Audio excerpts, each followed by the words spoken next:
Hi there, I'm just throwing this in at the beginning just to make a couple of points quick on the interviews that you're about to watch. And for me, this is just to highlight that there is a real lack of proper understanding. In this video, you're going to see a couple of different people from different walks of life, various aspects and levels of education, and I think it's really apparent to anybody at this point in time there is a real lack of proper understanding, regardless of what anybody wants to believe is true about their reality. There is a real lack of understanding on the postulates, the model that's been presented to us through childhood into adulthood. And again, for me, it is really apparent. So you're going to see that here. You're also going to see that there's a real difficulty in communication with some people. This is the problem with activism and invoking discussion with us. People are so loaded by preconceived ideas and notions.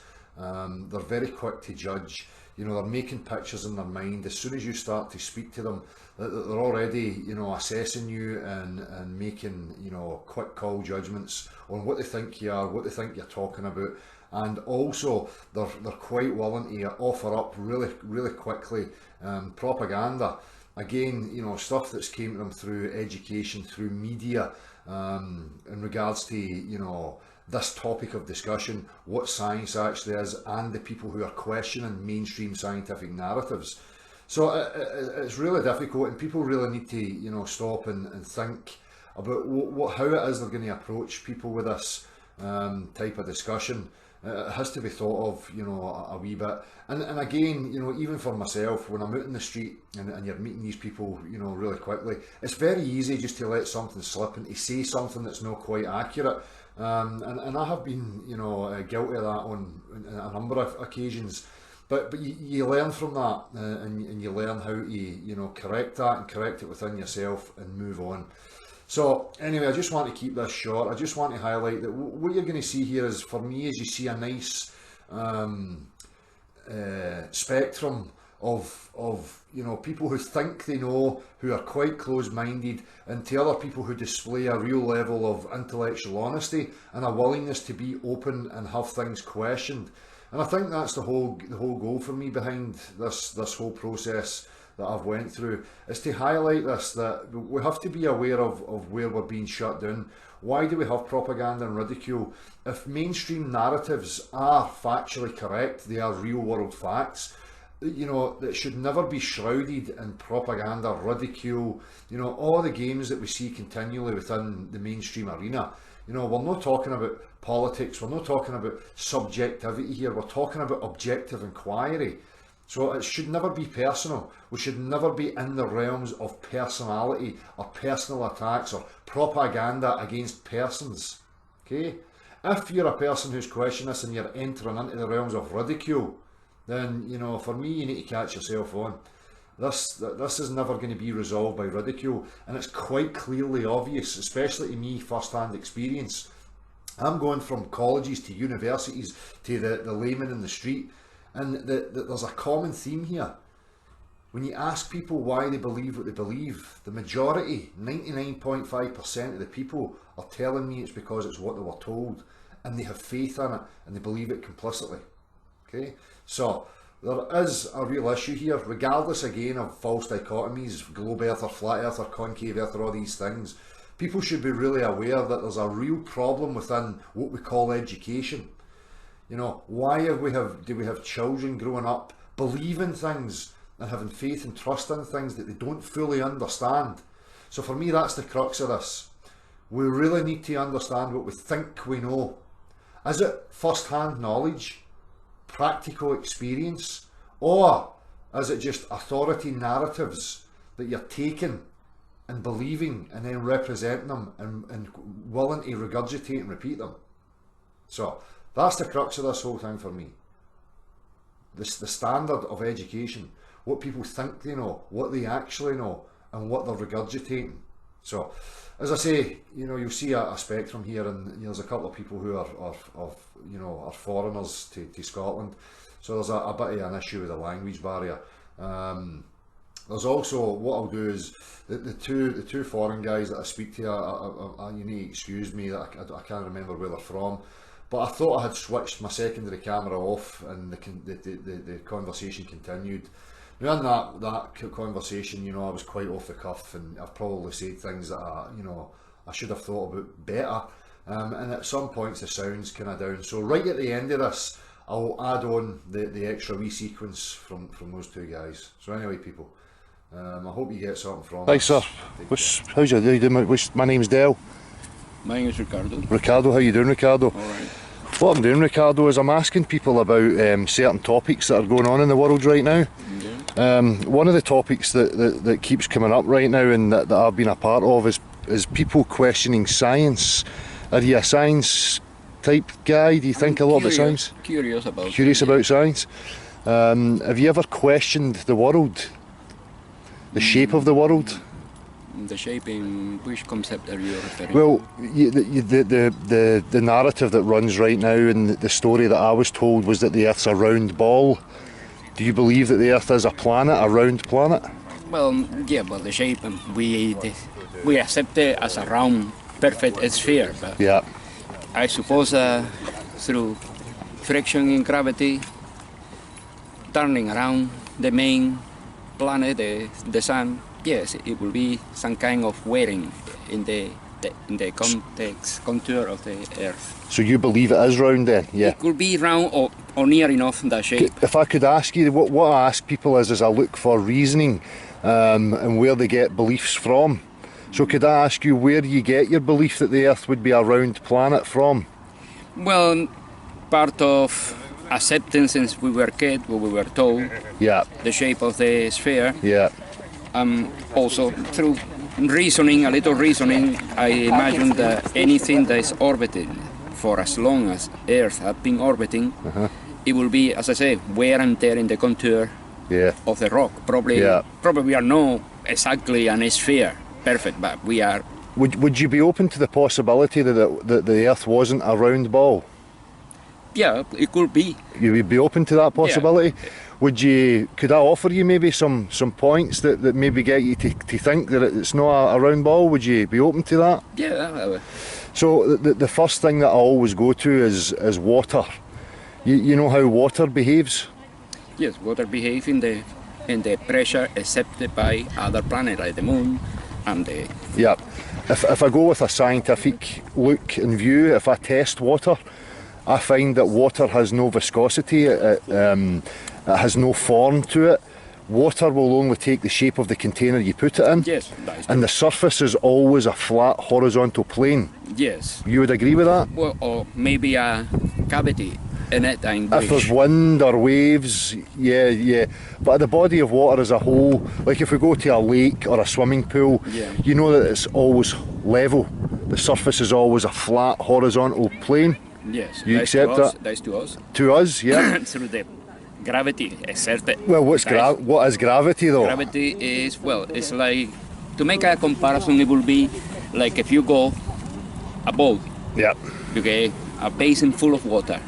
You push like a boat. You push the boat in by force, and it happens that the pressure continue, but it have expanded, so that is why it's suspended in there. Yeah. So whatever is in there underneath is still there. But if I was to ask you just now, you know, a ball with water on it, could you show me a ball with water on it? It will only sink to a level in proportion to what it displaces. So it displaces the water, and the water level may go up, but the water, the physicality of the water never changes. No, it stays there. It stays flat. It stays flat. So there's one thing for me that I can test. You could test, but that contradicts the image that we see on the TV of a globular Earth, because well, that is only what we think. That's not exactly proven the exact shape. Exactly. Because for me, I mean, you have never been to space. You have never seen the planet as a ball. No, I haven't. Your experience of reality would be that it's stationary and that everywhere you look it appears to be flat. I can only have an opinion in what I've been told, the belief, and also giving room to the possibility that we are not exactly, can say, no, it is a circular sphere, perfect. No, it isn't.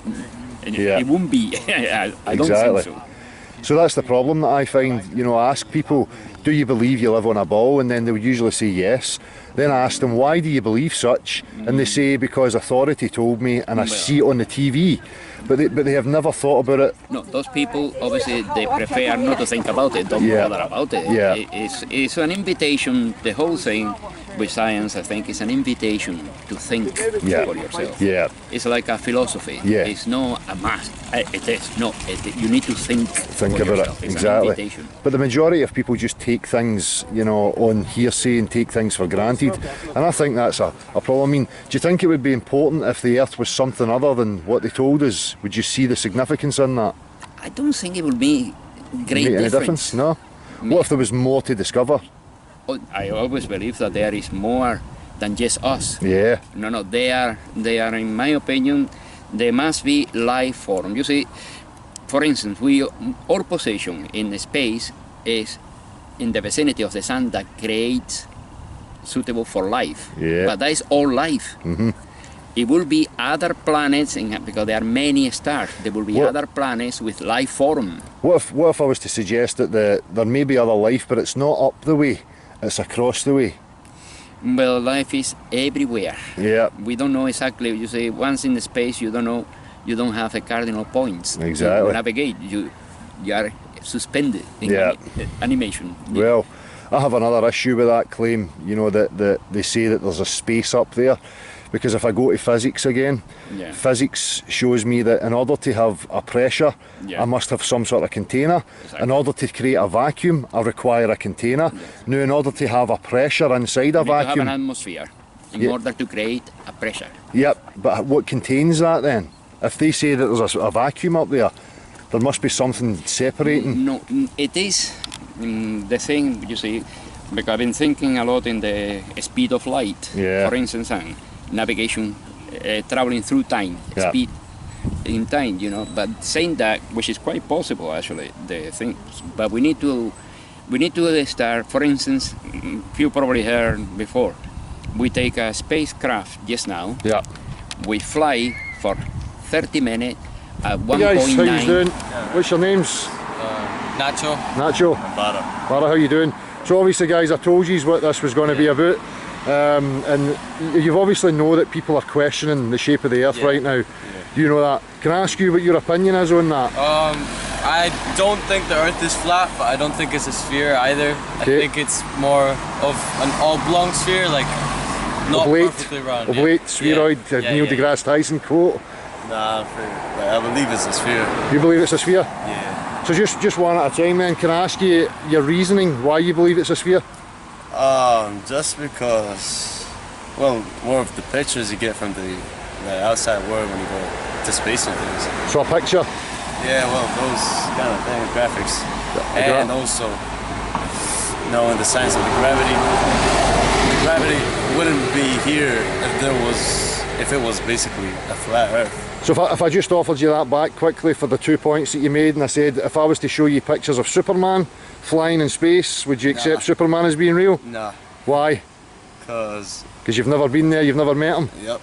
But you've never been to space either?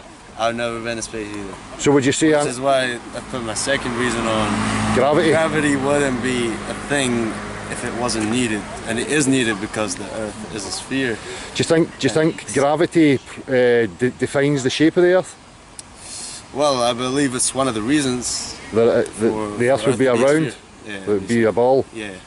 What about yourself? Well, two main points for me are I know someone who's climbed K2 in Asia, in the Himalayas, and he's told me that from the top, from the summit, if you look out to the horizon, it's a slight curve. Slightly curved. And when I've been up in a plane, I've seen just the faintest curve in the horizon as well. So, just as you were saying about the Neil deGrasse Tyson quote, the oblate sphere, if you listen to guys like him, he'll say that at that altitude it's impossible for you to see any curvature. This is coming from mainstream science. He'll say you need to be something like 120,000 feet before you start to even see any discernible curvature. Okay. So must have been just me imagining it. Well, do you think, I ask people this, do you think maybe you expect to see something and you convince yourself that it is there? Yeah. Or you may just be mistaken on your observation? Maybe.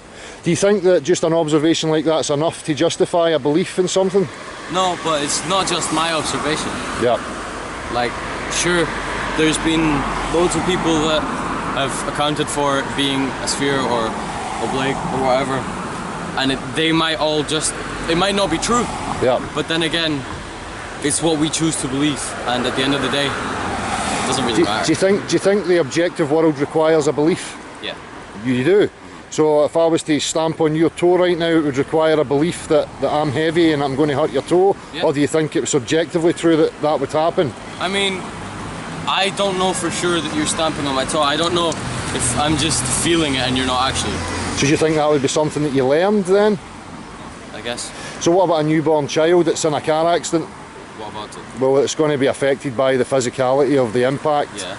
So that's an objective reality that's not subject to opinion or beliefs. No, but if the child is small enough, he won't remember the car accident. So he'll just know his entire life with his life being affected by that. Yeah. So there's a difference between subjectivity and objectivity. You know, objective is the world that surrounds us. That's the physical laws, the substances. They're no subject to my beliefs or my wishes. So anyway, guys, I'll just jump quick because I know that you are busy. What do you think of people who the question the shape of the Earth or refuse the claim that it's a globe? Do you have an opinion on them? Do you think they're quite right to question? Sure. Yeah. Just Of yourself? I mean, yeah, it is, but at the end of the day, as he said, it doesn't really matter. We all live in the same place. You know? Yeah. What if there's more to the Earth than what we think, though? Would that not be important? Yeah. Well, yeah, it would. Would be. Yeah. If there's other areas, maybe other things that we don't know about quite yet. Yeah. That would be important. That would be important. Would be important. So that's a curiosity for me. What do you think then? Do you think it's justified to ridicule people who question the shape of the Earth? No. No? I think they're quite within reason to do so. Yeah. Excellent. So I don't want to keep these guys. I would love to offer you up some things that I think are true that you may trigger your thought and having a look at it further. Would you be interested in hearing any of that? Maybe another time. Maybe another time. Thank you guys, it's been a pleasure speaking to you. Thank you very much. Cheers. Cheers guys. Thank you. Cheers buddy. Thanks very much. Cheers. Sweetie pass here, sorry sir. Hiya sir, thank you very much for stopping and speaking to me. My name's Del. What's your name buddy? Matthew, how you doing Matthew? Are you a student Matthew? Can I ask you what you're studying? Maths and economics. Maths and economics. Are you a science guy? I suppose that's a science guy. Yes, but do you have a scientific kind of worldview? You base your worldview on kind of scientific understanding? No, not really bothered. Probably not. No bothered, no. Well, this is what I'm trying to. I'm just going to get straight to the point, mate. I'm not going to mess about and get any kind of first principles. There's people questioning the shape of the Earth right now. Right. There's people denying that it's a globe. There's people claiming it's a flat pizza. There's a whole debate going on about flat, globe. Can I ask you your position on that whole thing? Yeah, I mean, I've looked at quite a lot of that sort of stuff. Yeah. And it just doesn't make sense. Like the arguments they can all be dismissed. Sorry, the flat Earth people you're talking about? Flat Earth people. So I focus mainly on people's beliefs and what they believe. So I take it you believe it is a globe then? Yes. What I need then to ask people is their reasoning processes, why it is they've came to that conclusion. So could you offer me, your reason for why you think it is that? Well, just mainly based off like the footage from like NASA and stuff like Footage? that. Because obviously there's the old-fashioned way before that happened where people were calculating like shadows and that, and it's kind of hard to understand that yourself and really reason and make that. So would you say that it's more a kind of a faith that you would have then, that you've never really investigated it properly, but you just kind of go with the narrative that runs? No, because I have like looked at this flat Earth stuff and like I've watched videos, and at one point I was like, wait a second, but then the more I looked into it, I just didn't end up agreeing with the logic that they had. Do you think it's logical and rational to accept an image on your TV? Not necessarily, no. No, because you've never had that vantage point, you were never in that position. So that's why I say the word faith. You're having to invest. It's like reading the Bible and our disciples from a particular religion telling me that they've got storybooks from thousands of years ago and that they complete. For me it's the same. If you and I don't have that vantage point, that these people are professing to go to, then I would have to be putting faith in that. And for me, that's no good enough. Just in my part, that doesn't satisfy me. I'm more a kind of a realist. I go with the natural sciences, things I can measure, I can objectify and quantify. Do you think that would be something that would appeal to you? I mean, I think there's other ways of determining that it's not flat. Yeah. Beyond looking from like space, you know. Yeah. There are people who have got like was it when you look on the horizon, you can see like the curvature of it barely using like telescopes and things. You can see that like the drop-off rate is proving that it's round.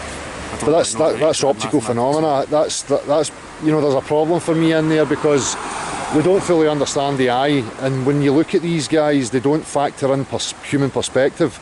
You know, like if I was to turn around and look down this street right now, you can see that the floor rises up in front of you. You can see that the sky comes downwards, and that anything on your side is going to come inwards, like culminating in a kind of point like a pyramid. Would you agree with that? That's your perception of the world. Well, if you're looking along that street, the street looks as if it's coming up to meet the middle of your eye level, doesn't it? It does, doesn't it? So that would have to be important to be factored into that, would it not? Yeah, but I mean, it kind of logically doesn't really make sense for that to continue onwards, because where do you think it goes if you would believe it? Well, if I was looking along an infinite flat expanse there, the flow's still going to rise. So what I have to point out to people is that there's two different geometries at play. There's the visible geometry and there's the tangible geometry. So if you and I were to go along that street and measure those trees, they would all be, you know, the proportions of the lampposts would be the exact same size. But as we look down there, they all look as if they get smaller and start to diminish. So there's two different geometries at play. There's how you view it, and there's actual measurement of it. Does that make sense to you? Kind of, but so that's a bit too theoretical to try and piece it together. Exactly, but you can understand what I'm saying, though, can't you? And if that's part of your vision and your perspective, then you would have to factor that in. Do you agree? I suppose, but I think that is factored into. You think it is, but it's no. That's the problem, you know. Sorry, I've got. Are you? I just want to ask you a question. What's that? Right. See, if you think the Earth is flat, how when you go in one direction, if you keep going, how you get in the same direction after that? What, a straight line? Yeah. Have you ever done that? No, but that's proven. Who proved it? I don't know, but you're watching too many conspiracy cats and Simon Dan on YouTubes. Stop listening to these people. That's ridiculous. Okay, what's your point? If you go into Australia and then you just end up being... Yeah, that's what I was asking as well. Like, if you go in a straight line? Well, what's going to happen when you start walking straight line? Well, I've not met anybody that's walked in a perfect straight line for thousands and thousands of miles, or travelled in a perfectly straight line for thousands and thousands of miles. Not perfectly straight line, but like kind of roughly straight line, if you go just straight. Well, if I was on a big enough arc and you were a central point, just for an example, if it was a big enough arc, and I walked round you like this, I would end up back at the same position. Yeah, but does that mean that the road's round? No, but that's not straight line. But you could perceive it as a straight line if it was a big enough arc. It would be so subtle to you. Yeah, that's how it seems flat when you're looking at this way, but see, this is it. It's huge, then but this is the argumentation point. This is the point that they keep coming out with. You know, it's backwards and forwards, and this is what I'm trying to say about visible perceptions are no enough. You know, seeing something's not the same as measuring something. If I said to you, right, the tree at the bottom of the street, measure it for me with your eyes right now, do you think you could achieve that? Right, so you'd have to go to it and measure it tangibly, wouldn't you? Yeah, so that's the difference. So a visible phenomenon has to be quantified in order for it to be accepted as, you know, a real world fact for me. People taking images are looking and just making assertions about stuff. That's no scientific as far as I'm concerned. So I understand what you're saying about the straight line, because I've heard this, you know, about the globular earth, and they'll say that only happens at the equator. If you go to the equator and you travel in a straight line, you will end up back where you started. But I've never met anybody who's done that, and I've never met anybody who's went in a straight line right up over the top, right round the back, under the bottom side, back to where they started again either. Okay, like, see if you go to, see if we're here and USA is there, right? And Russia is there. If you go like that, you end up in Russia. How? What do you mean, going on a curve? Yeah, just Well, they call them great. Go to USA and you continue the same way. You continue in Russia eventually. How can you do that? But they travel in great circles. They don't travel in perfectly straight lines. Check it out. They travel. They call them great circles. They don't travel in perfect straight lines. But when you go to old school sailing, when you looked at how they charted for sailing, it would be plain sailing. They would go in the straightest point they possibly could from one to another. They never travelled in circles. Could I just ask one more thing? Go for it. In old times when there were ships with sails, gigantic masted ships, Yeah. the reason they would have someone in the crow's nest was because the higher up you are, the farther you see, because the curvature of the earth lets the horizon from somewhere higher up be somewhere farther. But this is what I was talking about with this gentleman here. Your eyes are curved, you understand that? So right, I'm going to make the same example right now as we look down that street. Yeah. How would you describe the floor? What's it doing? It's getting smaller. But what's the floor doing? Is it staying down there, or is it rising up to meet your eye in the middle? Rising up to meet your eye. Right, okay. So your eyes are subject to the angle that you see things at and how light enters your eye at an angle. This is why I'm saying to this chap, it's important that we understand and factor in how the eye works when we're talking about visible phenomena. So if you don't account for that and how you actually perceive the world, then why can you make assertions about what you think you're seeing? But the thing is, when you see something farther away, it's not that the floor is coming, it's rising to meet your eye. It's that the distances are so much greater from there to here, that when we look up, it's such a big distance if we were closer. But why is the floor rising up to the middle of your eyes if the floor's curving downwards away from you?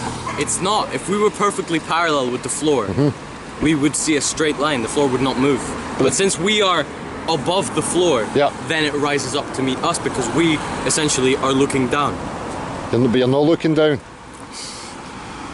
If we were at floor level, the floor wouldn't cover our eyes. It would stay a perfectly flat surface for as far as we could see. Yeah, but eventually things become so small, and that there's no resolution to the eye. You can't resolve things anymore, so they become blurred. So as you elevate up, the angle increases so that light can enter your eye. You can see further. Okay. That's just the way it works. Go and look at perspective drawing. That's how they understand it. You see it in engineering as well. Perspective drawing, 1 point, 2 point, 3 point perspective. Okay. And it's how you draw a straight horizontal line, and then you put a point on it that everything diminishes to, and that's called your vanishing point. Okay.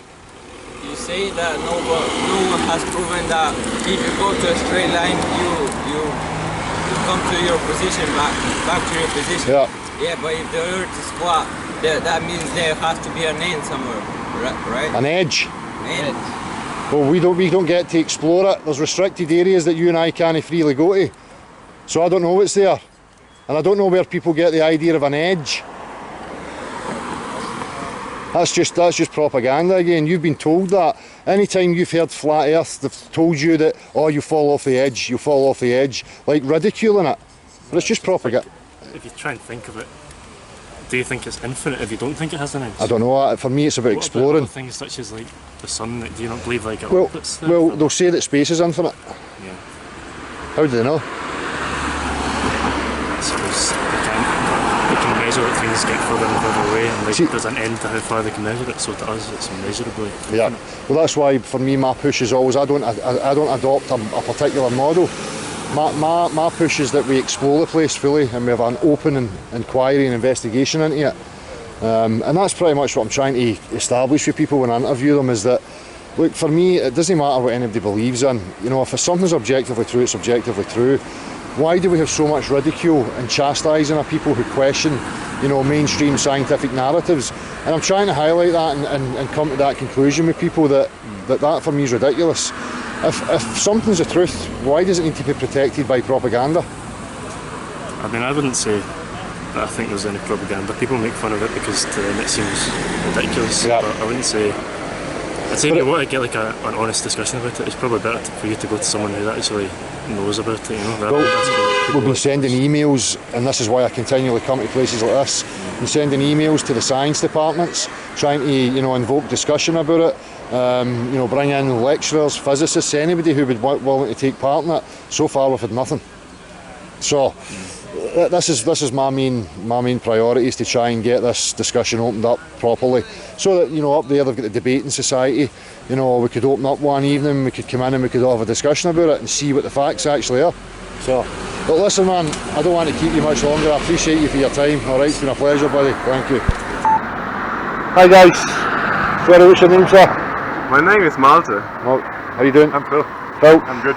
Hi guys, are you scientific type guys? Do you follow science? Yes, we do. You do? Yep. Yep. Are you religious at all?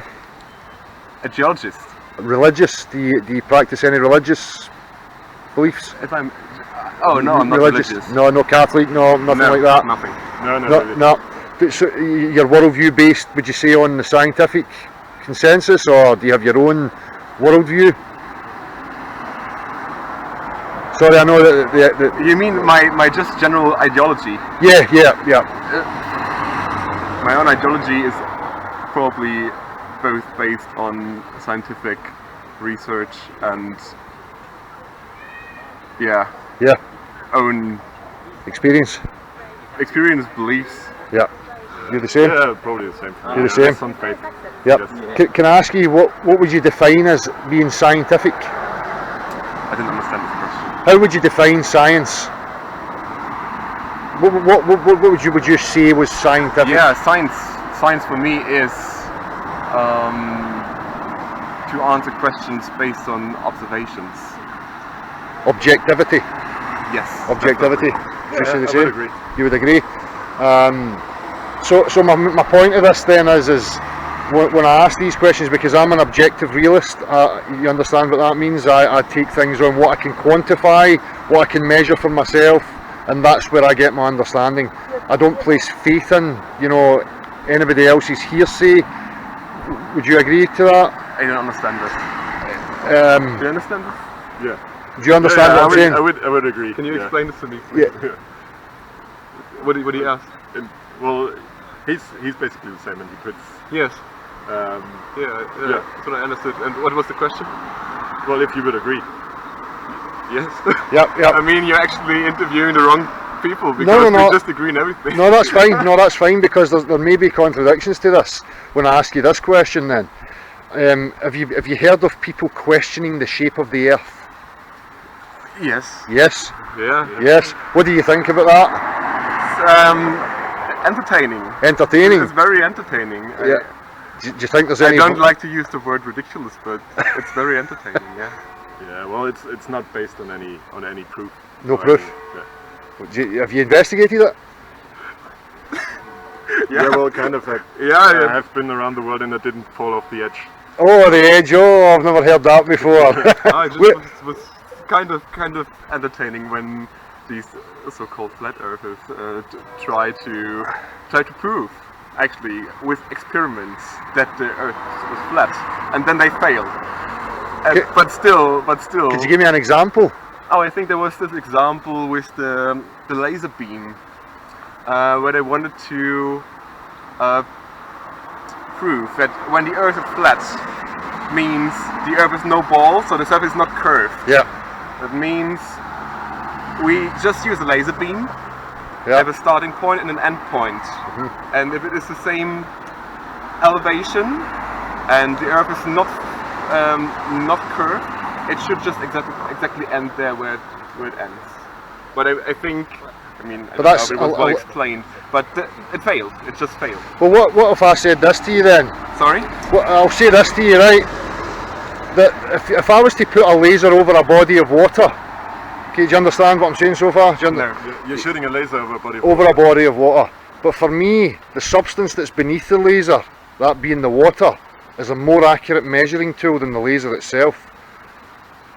Because water, if I say this description to you, water takes the shape of the container. Water has no form to it. When water fills a container, it takes the shape of the container, and the surface is always a horizontal plane. It depends on the... I mean, we have also the tides. You should not forget about the tides. So the moon also works on our water surface. Yeah. So if we go back to the substance of water though, if I was to say, right, you know, do you understand the word level? What does the word level mean? The water level. Level, what does that word mean to you? Level. Means straight? Yeah, well, it's a certain height. Yep, and it's no deviation from that point. So if I start from one point to the other point, it's the same elevation. Yes. Yes, that's what level means. Yeah. Yep. So if I was to start here building a canal 50 miles long, I would start here, I would make the wall level, and I would continue to build it level over a 50-mile stretch. Then when I fill it with water, the water will show the level line the whole way of the 50 miles, no curvature. Well, it depends on the scale which you're looking at. If you're 50 miles should be hundreds of feet of curvature, but it doesn't exist in reality. Depends on your terrain you build your channel on. But if I start, and then if you for example look at the 0 points, like water level of the oceans, yep, that's in different elevations all over the world. Yep. Yep. So I mean, if the Earth would be flat, it should be the same 0 point, which it isn't. At any given time. But tides is a different discussion to the physicality of the actual water. We're talking about the physical, you know, behaviour of the water itself. You know, water, it can't support sheer stress.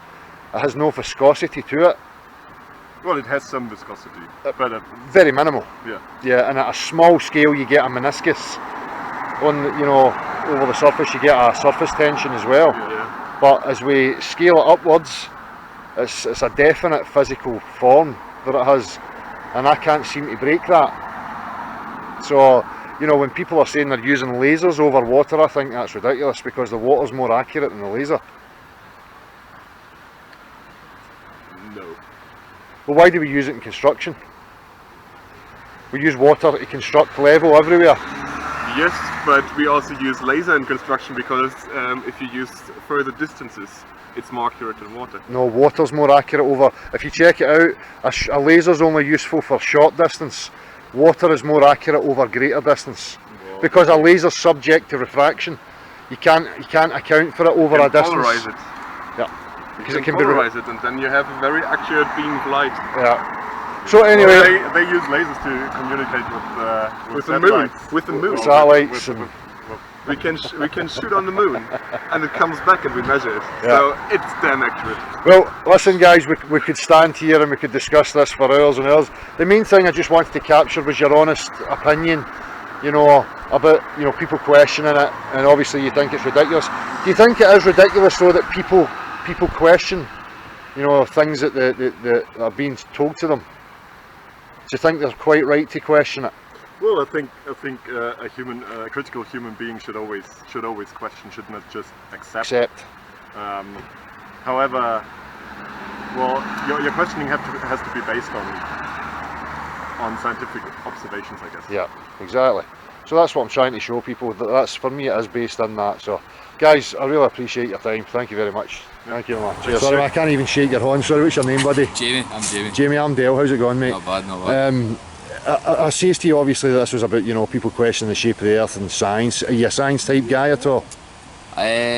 Probably lean more towards science than religion. Religion? Mostly, yeah. Do you think science, you know, should be there as a worldview? I think it probably should be. I mean, science seems to be more practical, more result based. That's what I think. You know, for me, when I talk about science, I talk about the natural sciences, physics, chemistry, biology, that deal with the objective world, the substances and their behaviour and interactions with each other. Definitely. What I have a problem with is when science starts trying to give us existential narratives, like 14.5 billion years ago, you know, this happened and we came from this soup, and you know, that's like religion to me. That's like trying to build a picture of our existence, which I have a real problem with. I'm always a practical guy, you know, I'm only interested in advancements and how does this substance interact with that, how can that benefit our lives, how do we move forward for it.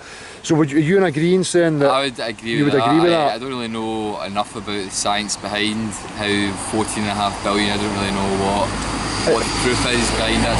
So I would really. Well, for me, I can just say this to you. It's up to you whether you check it. It's conceptual. It's based on circumstantial type things, and that's what I'm saying. It's like offering up a postulation and then building a narrative to kind of fit the postulation, bring funding in, continue the funding to pursue a particular avenue, and I have a bit of a problem with that. That doesn't really sit right with me. People are free to believe in whatever they like, but for me, again, I'll point this to you. I don't do beliefs. I don't know about you. Okay. If I can't understand something by knowing it, like experiencing it, it's no use to me. Okay. Do you understand that point of view? I could see where you come from. Again, I'm not too. I'm more like to see something in front of me with sort of results before I would want to make any judgments. So you'd be like me then if I says you're a realist, a direct realist. Probably more a realist than that. So if I says to you, look, I'm going to show you pictures of Superman flying in space, I'm going to show you pictures of the Loch Ness Monster, and I've got millions of them, would you believe it? No, I would have to see it. You want to experience it yourself. Perfect. Yeah. So based on that premise then, right, this is my point. Right. Do you believe the Earth's a round ball? I suppose, based on what I've just said, I would have to say that I don't know, but I mean...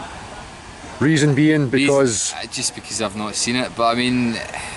Or experienced it? I've not experienced it, no.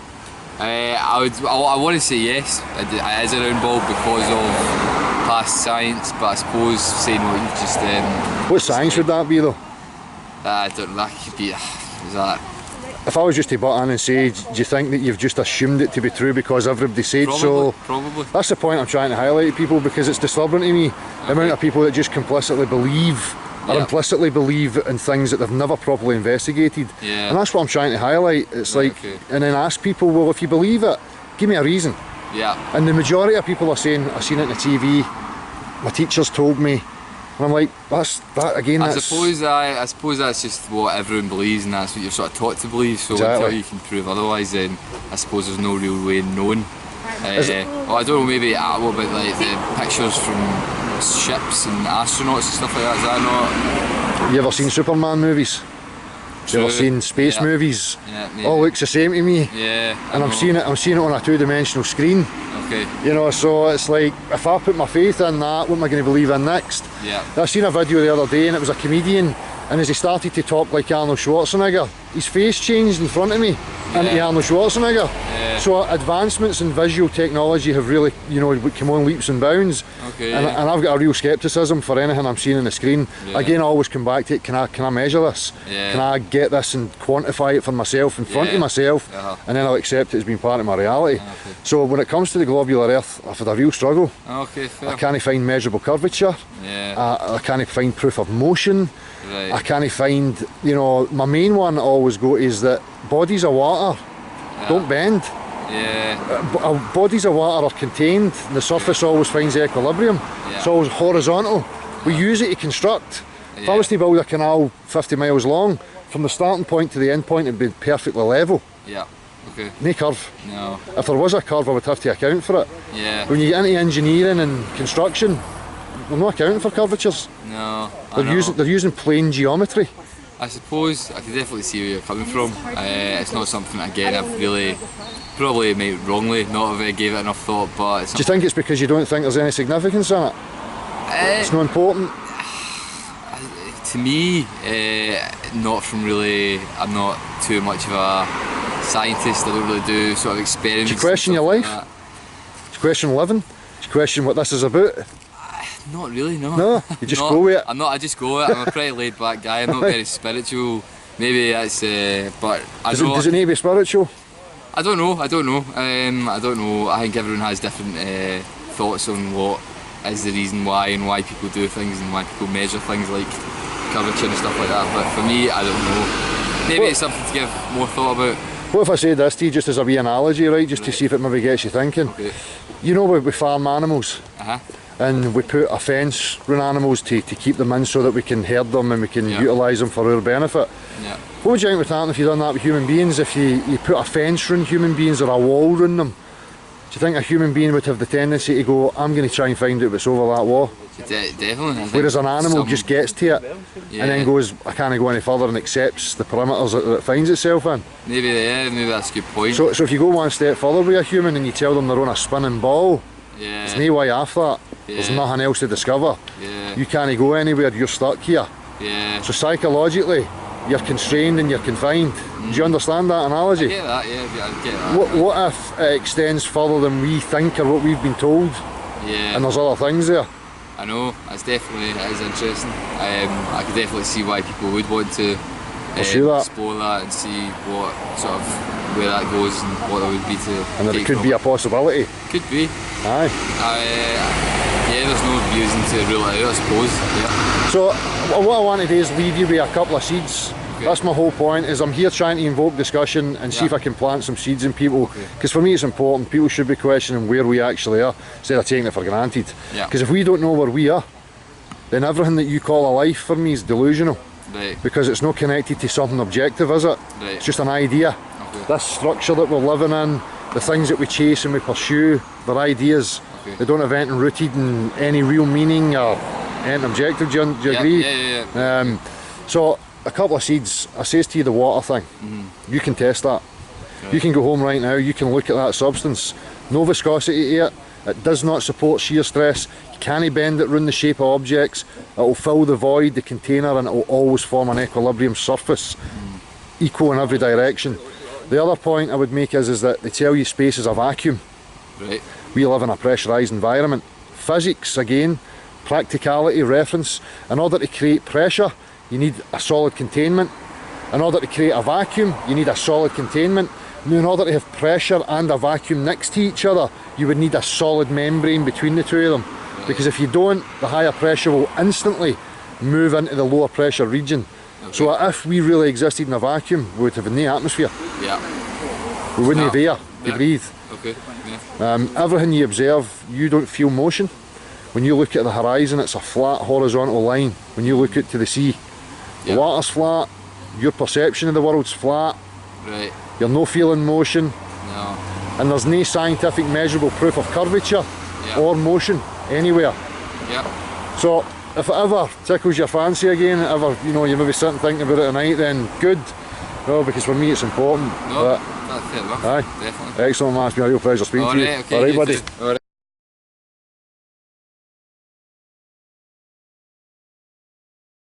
So, as I say, sorry about that, guys. We could discuss this for hours and hours. It's so difficult when you're in the street trying to get a quick. I'm just trying to capture. There would be actually more to discuss if it was really contradictory, but it wasn't really contradictory. So actually, you just asked us for our opinions, and it was actually the same. You have just some like definition of accuracy things, but that's engineering knowledge. See, that's it. Engineering, they use Euclidean plane principles. You know who Euclid of Alexandria was? Euclid. Euclid, you've heard Euclid. All Euclid's postulates were based on plane geometry, planar geometry. Euclid was the one who with the wells who caught. A straight line's a straight line. Caught the sunlight in the. No, that's Eratosthenes. Damn Eratosthenes. But he was the first guy in old Greek, wasn't he? Greek. Proving first time that the Earth is curved. Well, it's under assumptions, because you have to make an assumption first that the sun is a set distance away before you start that experiment. So what you have to then do is, well, how did he prove his assumption? And there is no way to prove it, because the sun's not something that you can get to. It's just a visible phenomenon in the sky. So, but if you make, 1,000 years ago they would say the sun was 1,000,000 miles away. And then through the ages, they went, it's 50,000, it's 1,000,000 miles, it's 100, until we're at 93 million miles, because they keep changing it to fit the mathematical model that they have. But there is no way to prove where the sun actually is until you can actually go to it, because it's just a visible representation. So Eratosthenes made assumptions, and Well, but I mean, then if the sun is far enough away, the distance to places on Earth wouldn't be that much different to the distance to the sun. Yeah. So if you're just 500 miles apart, that's nothing. Tending to even infinity. Even if the sun is just 1 million miles away. Well, this is it. But it does make a difference, because if that light, if there was a light here, you know, the height of the tree, and I put a stick here, there would be no shadow. If I put a stick over there would be a shadow. Does that mean that the street is curved? Well, I mean, on this distance it wouldn't make a big Exactly. It wouldn't make a minute. But you would see a difference in the shadow. Yeah. But from an object directly under, there would be no shadow, and then over there would be a shadow. But that would be on a light source that I know the distance to. So what I'm saying is that that experiment doesn't prove that the Earth's curving, because it's based on an assumption of what the sun is and where it actually is and how far it is. Does that make sense? It doesn't matter so much how far it is away. It just matters that the relative distance to both objects is the same. Yeah. Which it is. Yeah. But if the sun's local, then that explains why you've got the shadow difference. Yes. Because they're saying it's 93 million miles away and the sun's rays come in parallel. Yes. But yet we see crepuscular rays from the sun. When there's clouds, you see the crepuscular rays coming down at an angle. Yeah, you need a clear sky. But it's visible phenomena. It's not something that I can quantify properly. You know, it's like, I try to say this to people: if we look down the street right now and we see the tree at the bottom of the road, could you measure that with your eyes? No, you couldn't. You would need devices for that. Exactly. But I think we have had satellites or drones crashed into the sun and sent to Mercury and Venus, which are in between the Earth and the sun. So we have a fair idea. I would have to put faith in that being the true. Oh yeah. You know, human beings with remote devices going millions of miles. I think that's ridiculous. But I mean, people are free to believe. You can't. Of course, you can't go there yourself. So at some point, you have to. Well, you have to trust the evidence. Well, here's the someone thing. Puts forward, or you look at evidence someone else puts forward. Well, I'm a practical guy. I'm just a layman. I'm a mechanic to trade. You know, I understand mechanical and engineering aspects. I understand the substances and how they behave. So when I initially looked at this and they told me that space is a vacuum and that we live on Earth, which is a pressurised environment, so we live in air pressure, I had a real problem with that, because if I go to physics, real demonstrable physics, first and foremost, in order for me to create air pressure, I need some sort of container. Hear me out, in order for me to create a vacuum, I need a container. Now, if I was to put those two systems together and remove the wall, they would just immediately equilibrate. The high pressure always moves to the low pressure region 100% of the time. That's physics. Well, but they're telling us that we exist in a vacuum with a pressure with no membrane between us and the vacuum of space. That's no real. No, I see what you're saying, but there is a membrane to some extent, which is gravity. Which holds back the atmosphere. If there was no gravity, then of course you would have the unlimited exchange here's the two thing. systems. Here's the thing, though. I understand gravity is two things, okay? Newtonian and Einsteinian gravity. Einsteinian gravity is totally different from Newtonian because of this reason. Just as you say, the membrane would be gravity holding it. So would you then say that gravity pulls it inwards? To some extent. Do you know that there's no force? There's no force as pull. Pull does not exist as a force. What is pull? No, well, pull. So no, but it's so every two objects have a force towards each other, depending on their mass and their distance, and a force that drives them apart. Yeah. And at some point there's an equilibrium between the different, and that's also why we have in our atmosphere we have like heavier gases. Yeah. At the bottom. That's pressure. Of the atmosphere. That's pressure. That's because which is created by gravity. Yeah. Well, weight, mass also creates pressure as well. Yeah, because of gravity. Well, you see, this is I don't deny that there's something that gives us direction, But the problem that I have is when they say gravity pulls, because pull, there's no interaction with a pull. In order to create motion, the laws of motion show that a pressure push is what makes motion happen. So when people say pull, like if you put your finger out like this, and you take me towards you, you would say you pulled me towards you. Yep. Yeah. Do it again. Where's the pressure? Where's the pressure? Well, here in the inside, and here in the inside. So it's a push. You're actually pushing. That's what creates motion. Yeah. So pull would be like come to me with nothing. It doesn't exist. Doesn't exist. It's not real. So Einstein's theory was that mass warps space-time, and space-time moves in to fill that area and pushes things inwards. Whereas Newtonian gravity was the attraction of masses, which is ridiculous. I mean, even Newton admitted that it didn't work. That's why Einstein came up with the general theory of relativity, because they knew they had to have a push mechanism in order to achieve motion, because they'll say that things accelerate towards the Earth. Acceleration requires a pressure, something pushing it. Do you understand?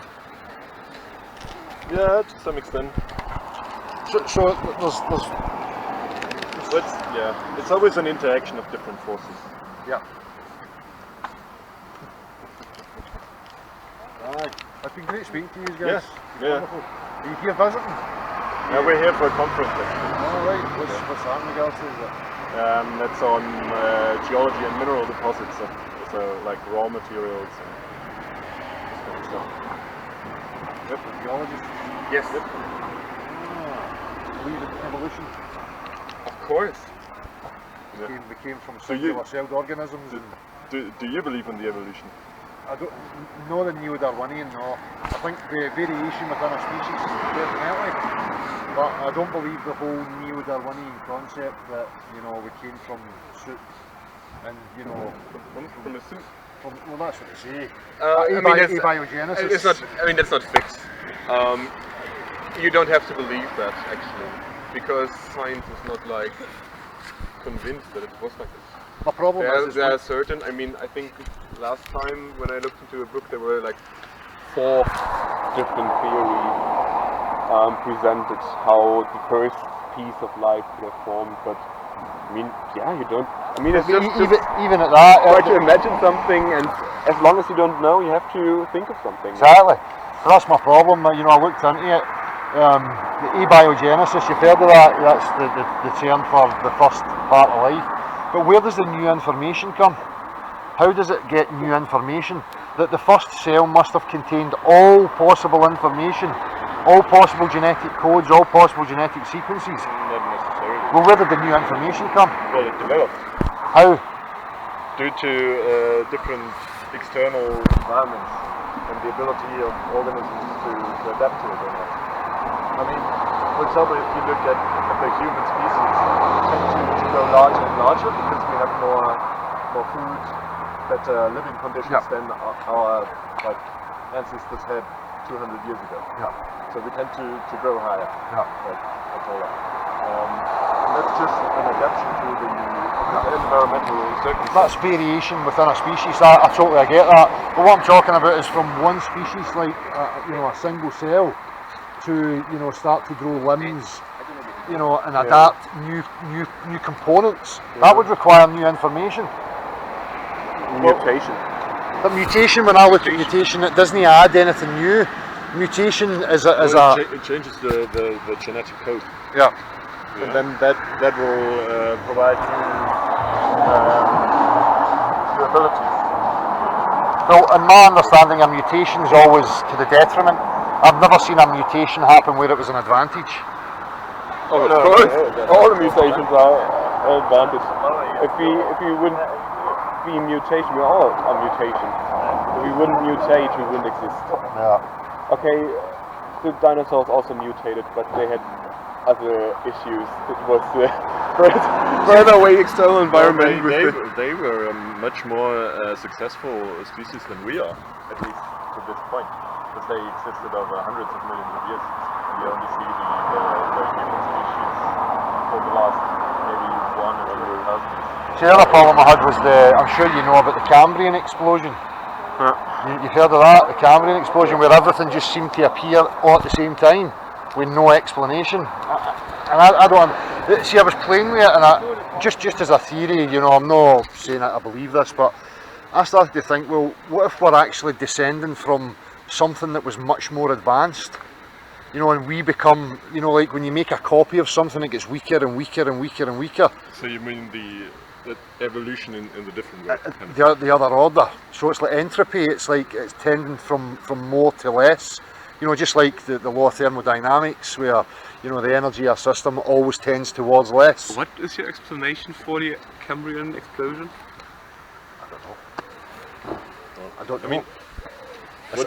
Does anybody have an explanation? What we see after the Cambrian explosion, and I mean, of course, you could say that there was a short time period where a lot of more species and more life developed.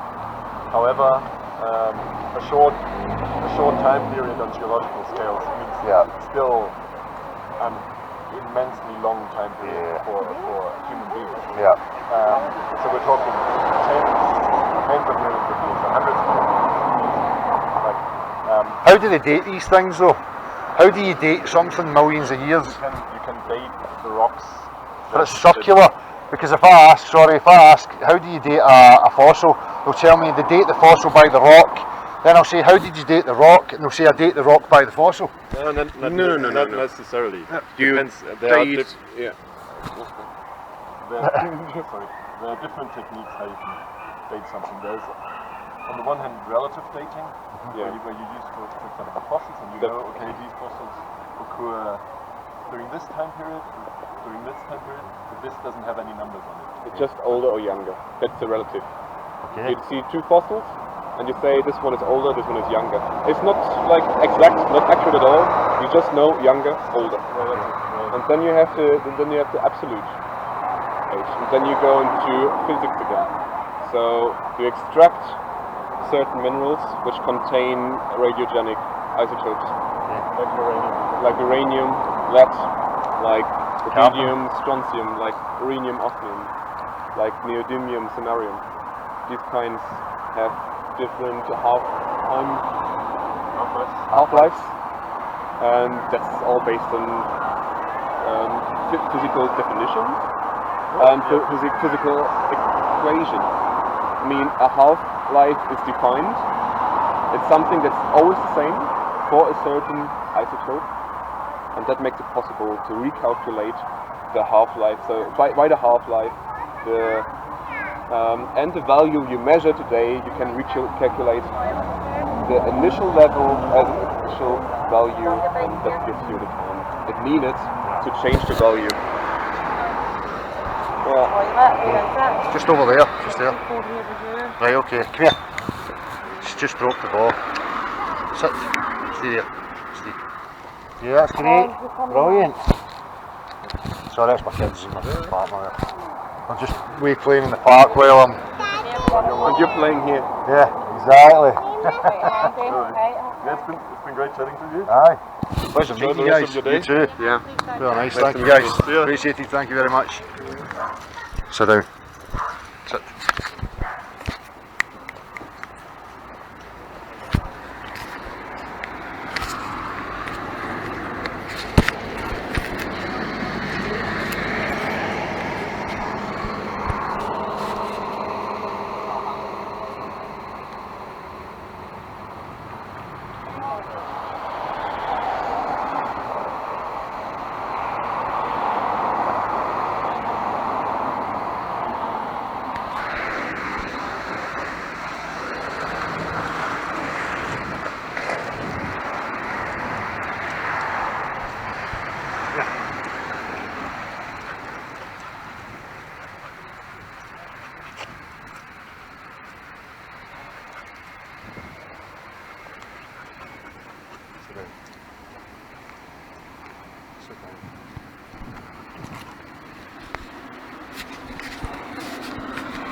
should be able to see really well.